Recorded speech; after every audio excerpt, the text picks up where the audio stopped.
Hello, নমস্কার, স্বাগত আমার পুতুলস কিচেনে। আজকে আমি দেখো শীতকালে গাজরের হালুয়া।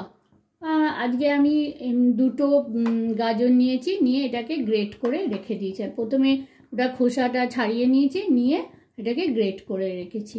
আর আমি কড়াতে দিয়ে দিয়েছি 1 টিস্পুন তেল, আর দিয়ে দিচ্ছি 1 টিস্পুন ঘি।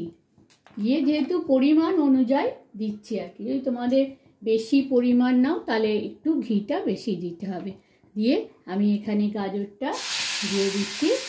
গাজরটাকে একটু তেল ঘি দুটোই আছে, মিক্সড আছে আর কি। দিয়ে সেটাকে তোমরা ইচ্ছে করলে ঘি শুধু দিয়েও বানাতে পারো। দিয়ে আমি একটু গাজরটাকে প্রথমে ভাজা ভাজা করে নেব। দেখো এবার একটু ভাজা ভাজা হয়েছে যখন, তখন আমি এখানে যতটা সবসময় বলছি পরিমাণ অনুযায়ী, এখানে আমার দুটো আছে, ছোট ছোট দুটো গাজর আছে, সেই জন্য আমি এখানে 3 টেবিল স্পুন দিয়ে দিলাম চিনি। দিয়ে এবার চিনিটাকে গাজরটার সাথে পুরো মেল্ট হতে দেবো।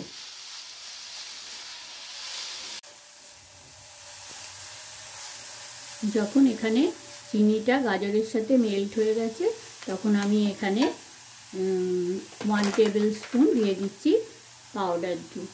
এখানটা এও দেওয়া যেতে পারে কনডেন্সড মিল্ক, কিন্তু এমনি কম আছে, বা কনডেন্সড মিল্কের থেকে যদি আমরা পাউডার দুধ দিই তাহলে আরও ভালো হয়।